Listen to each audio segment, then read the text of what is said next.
3 years na yung motor or 30,000 kilometer na tinakbo ng motor, yun maganda na magpa-refresh.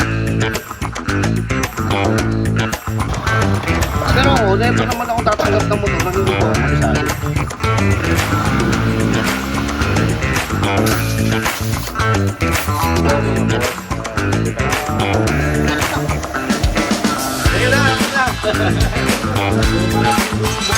Yung nag-search kasi boss, parang maintenance lang mga katagalan, lumanas ka.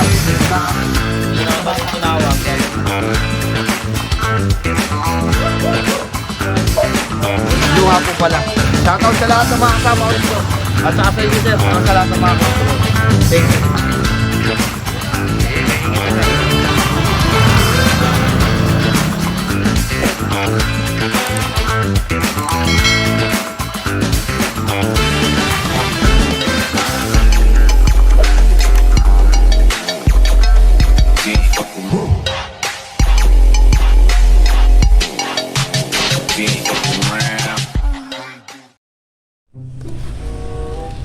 Hello mga boss, this is Boss here again and welcome to another vlog.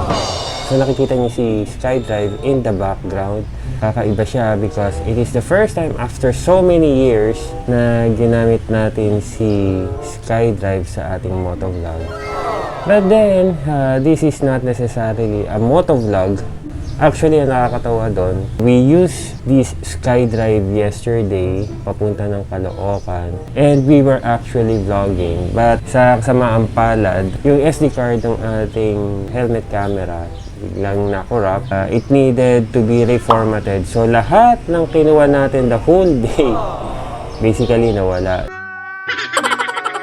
So we are doing this in place of the motovlogging that we did yesterday. Galing ha?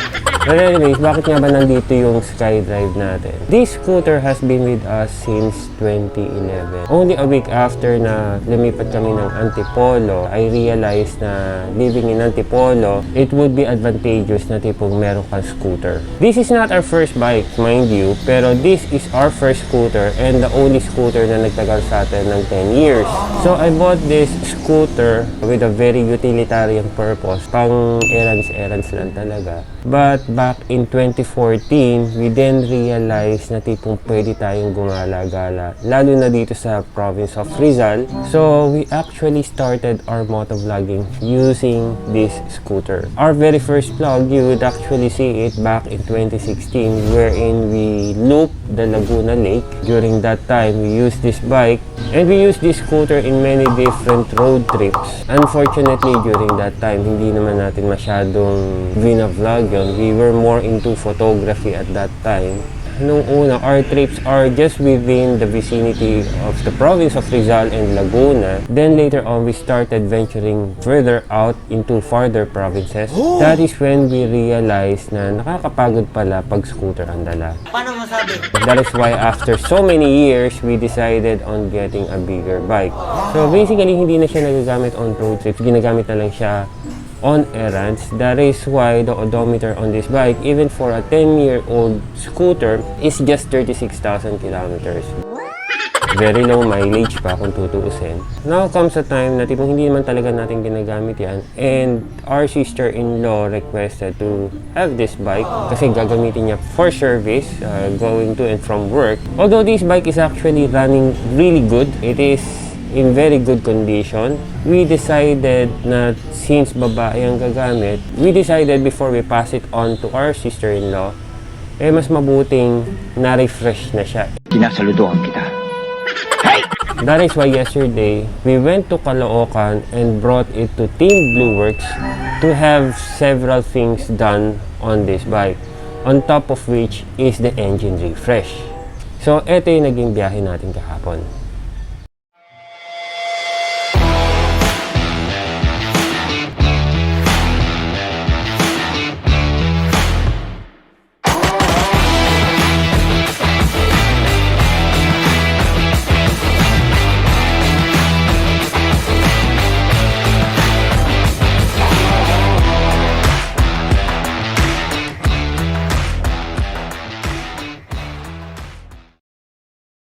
Boss, dito tayo sa Blue Works Pagagawa natin yung SkyDrive natin. It's 36,000 kilometers. Kapasa natin siya sa ating bag. So, it's best for it to be refreshed para pag pinasa natin sa ating T-Bag, in very tip-top condition siya. So, andun si Boss din. Siya yung owner and head mechanic dito sa Blueworks. And we'll get to see more explanations from him kung ano yung mga kailangan ayusin sa SkyDrive natin. Alright?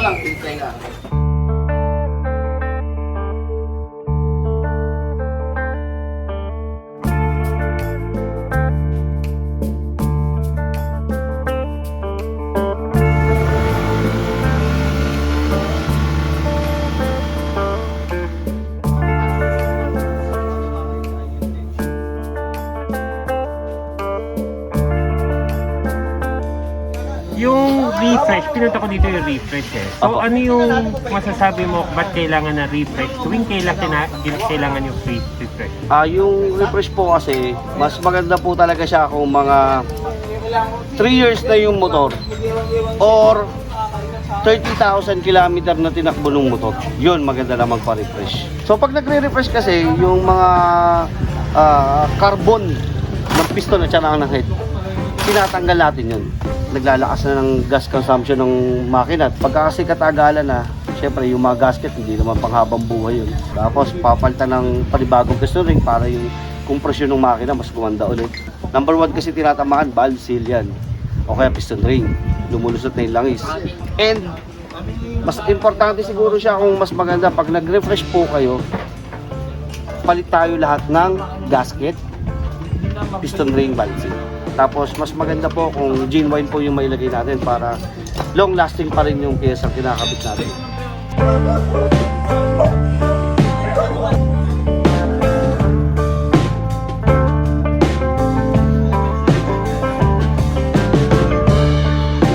Boss, bakit SkyDrive ang specialization mo? Actually, nagkaroon kasi ako ng SkyDrive before, 2015. Nagsimula akong kalikutin. So, syempre, sa Mio kasi marami ng mekaniko. Sa SkyDrive kasi ko content. Bilang na bilang mo lang yung mga specialist ng SkyDrive. So, ginawa ko, yun yung pinag-practicean ko hanggang sa tumagal na perfect namin yung SkyDrive. Tapos hanggang sa nakabisado na namin. So, totoo talaga, mahirap talaga sa una yung SkyDrive. Pero pag na everyday mo naman siyang ginagawa, na nakabisado mo na siya, madali na siya. Marami kasing parang pasikot-sikot yung SkyDrive kung bakit nabubuong yung ibang mekaniko dyan. So from 2015 to ngayon, talagang puro solid SkyDrive talaga ginagawa namin. Although gumagawa naman kami ng mga FI, talagang focus pa rin ako sa SkyDrive. Puro biyak makina pa rin ako sa SkyDrive. Mukhang sa atin na yung susunod.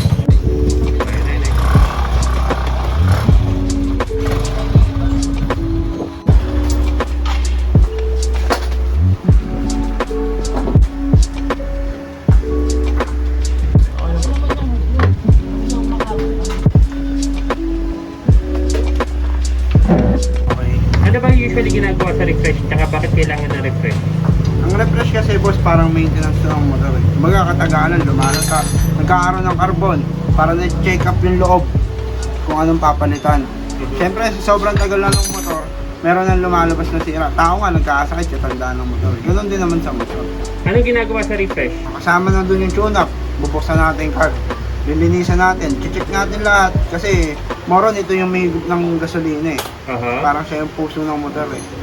Nasa kanya din yung consumption kung lumalakas ka na sa gas o hindi. Kasama to doon, check upin natin. Kung makina, bababa natin yung makina. Check natin yung piston ring. Ang piston ring cost nun, pag maluwag na, pwede po possible magusok ng motor. Okay. Yung valve seal, check din natin. Kasi goma lang po yun eh. Habang tumatagal, lumulutong yun. Tapos yung makina, syempre, katagalan, dumudumi rin, lilinisan natin. Tapos meron tinatawag dito yung carbon, yung sunog ng motor. Ayun, kumakapal yun. Ngayon, pag masyado na siyang makapal, wala na siyang clearance. Hindi na masyado solid yung suntok ng valve dyan ng piston. Medyo lumalata na dun yung motor. Tsaka kung may tagas, siyempre katagalan, mga gasket, lumulutong na. Pwede ka magbawas ng langis, mas delikado yan. So in short, yung refresh is equivalent to overhaul. Yes, sir. Opo, ayun talaga ang refresh. Tulad sa sinabi niya, sir, yung mga papalitan na gasket ay yung kasama sa refresh na exhaust gasket, base gasket, tsaka yung isang goma, Yung cylinder. cylinder head. Yun po yung kasama doon. Sa iba kasing reverser, hahatiin yung motor, tapos plug and play lang kung anong gagawin. Sa amin kasi kagandahan, engine cleaning kasama sir. Tapos lahat ng mga cut na hindi natin pwedeng palitan, basta alam namin sa sobrang katagalan ng motor sir, pinapalitan po namin yun. Okay. Madali explain to boss mamaya pag kinakalat. Sige, siya pa.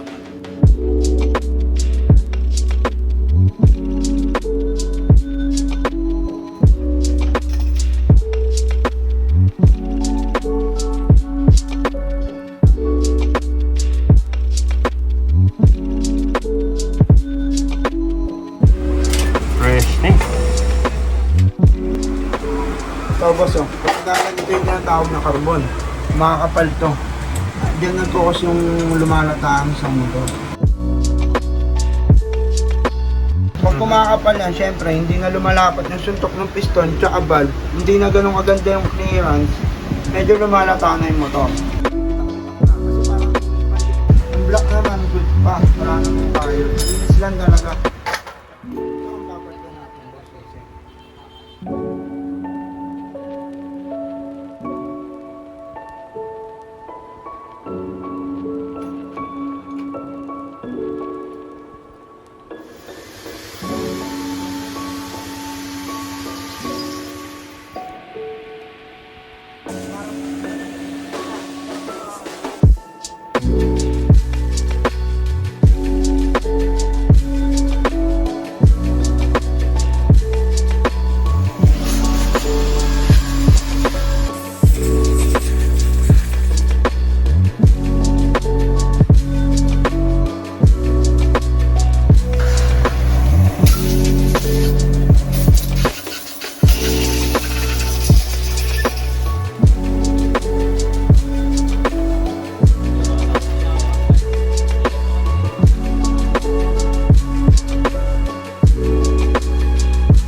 Malaki.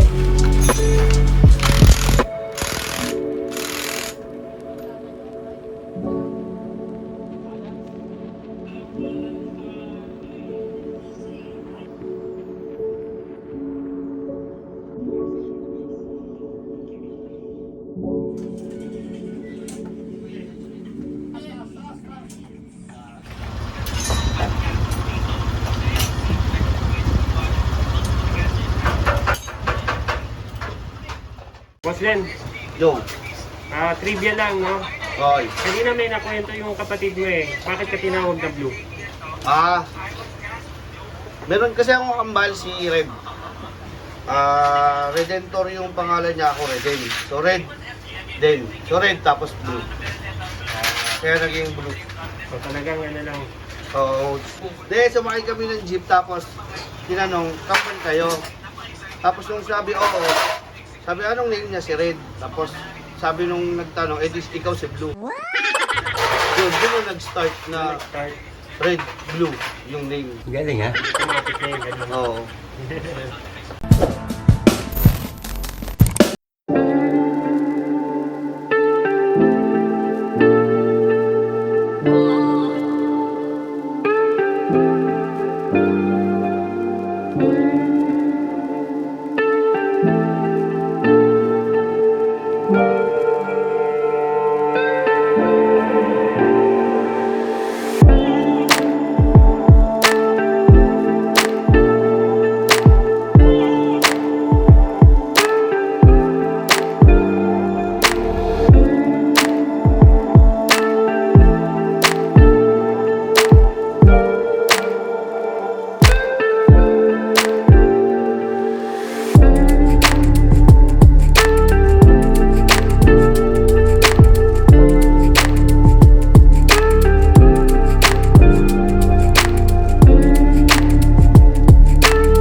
Sa mga ano po, mga skydive user, visit na po kayo.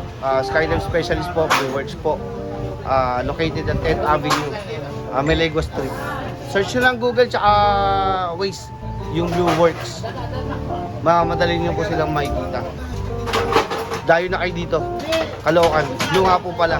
Tapos shoutout sa mga tropa namin dyan sa Caloocan. Yung mga sponsor natin dyan. Moto Asia, DNC, Tres Hermanas, Tire 1, Bike Buddies. Yan. Saludo po ako sa kanilang lahat. Shoutout sa lahat ng mga kasama ko dito. At saka sa inyo sir, saka sa lahat ng mga customer. Thank you.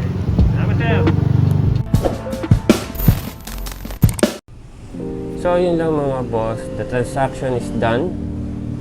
The scooter is no longer ours.